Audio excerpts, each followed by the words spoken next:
high-ranking North Korean officials are sexually abusing women with impunity. Where a person in power picks a woman. In North Korea, there is no word for love. Sexual violence appears to be endemic in North Korea. The sexual abuse by North Korea's whatever he demands, whether it's for sex, money, or other favors. When I lived in North Korean prison, I only thought about the survival. You do not own yourself in North Korea. You are owned by the state. In North Korea, and the huge concentration camps and the people life in slavery. North Korea is the darkest place on earth. What if every part of your life, your thoughts, your actions, even your body, wasn't your own? What if your very existence was controlled by one man, a dictator who sees you as nothing more than a tool? This is the reality for millions of women in North Korea, trapped under Kim Jong Un's merciless rule. Women stripped of their freedom, their dignity, and even their humanity. Today, we're not just uncovering stories. We're peeling back the layers of a hidden nightmare. And trust me, what you're about to hear will haunt you. But when North Koreans say when you are escaping, of course we don't have phones, we don't have a map, we don't know what's the outside world look like. Regime decides what we read, what we watch, what we listen to, how we even dance. They control how you move your body. You do not have freedom. They do this all subconscious like torture that they make you not sleep. In a single room, actually people get executed. If you put there for 40 days alone, you go crazy. You say whatever they ask you. In Kim Jong Un's North Korea, your life is decided before you're even born.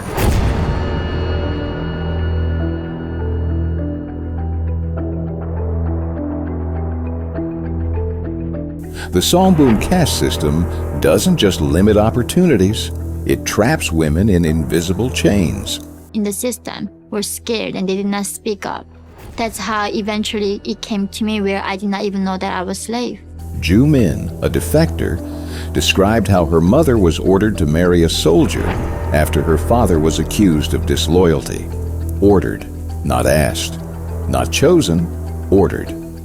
And of course, my mom is like, she's my mom in front of me. It's just unbelievably horrible. And that was when I was 8 or 9, my father was arrested by the regime. That's how they treat you.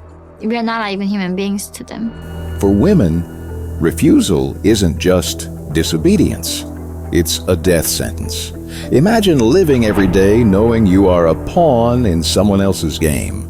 The first thing my mom told me as younger was, don't even whisper, because the birds and mice could hear you. We never knew who was a spy, how they were watching. Under Kim Jong Un, being a woman means being invisible, yet always watched.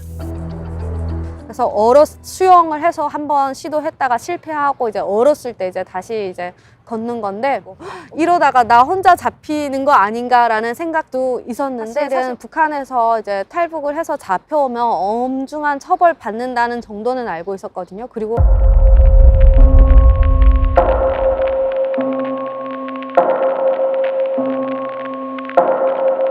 In Kim Jong Un's regime, survival comes at an unimaginable cost.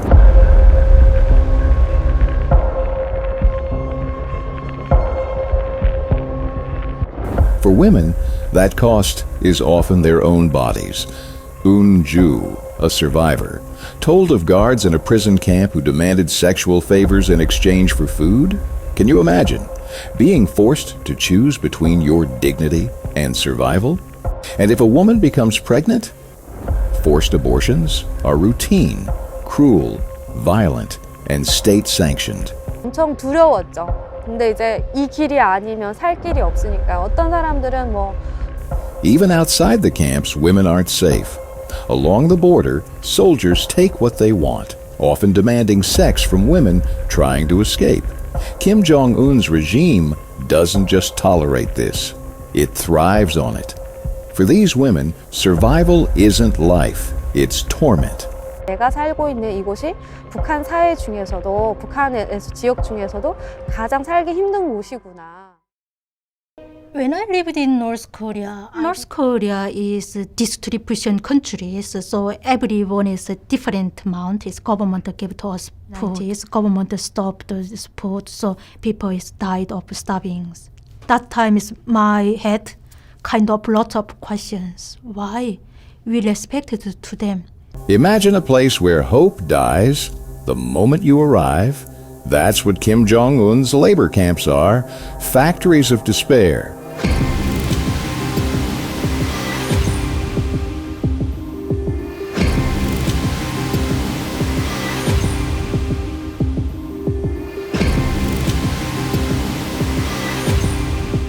Women are stripped naked, searched, and humiliated upon arrival. Food rations are so scarce that many eat rats or grass just to survive. And those who collapse from exhaustion, they're beaten publicly. Ji-hyun, a defector, described carrying human waste for fertilizer while pregnant. Guards didn't care. They laughed, they mocked, they broke her physically and mentally. We always sat down and we couldn't move. If we move something that, they also punished to us. I couldn't speak out. So I also silent too. I never think, but I only sad memories in North Korea. These camps aren't just punishment. They're a warning. This is what happens when you defy Kim Jong Un. That is still the painful because that is not a history, that is a real life.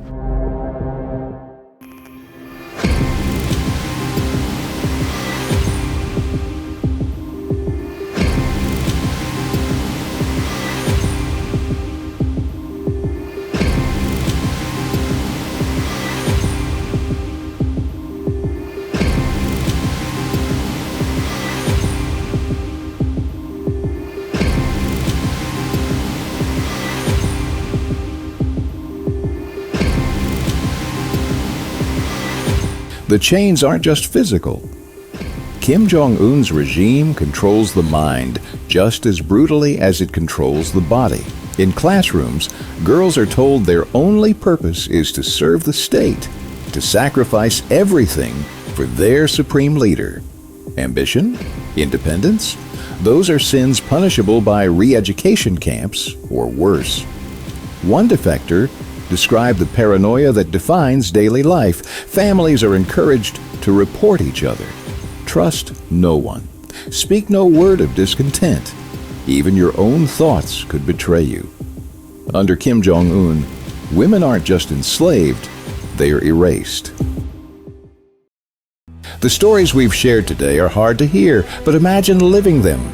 These women endure pain that most of us can't even fathom. But their voices are not lost.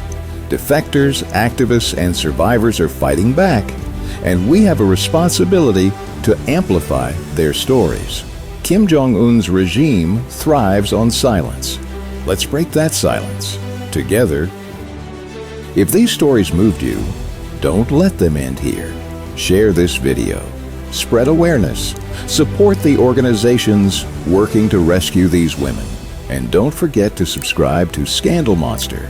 Together, we'll uncover the truths the world needs to see. Until next time, stay curious, stay compassionate, and let's keep shining a light where darkness reigns. There's people who believe in God and Jesus. And in that missionary shelter, I proved out my faith to them. And that's how I became free.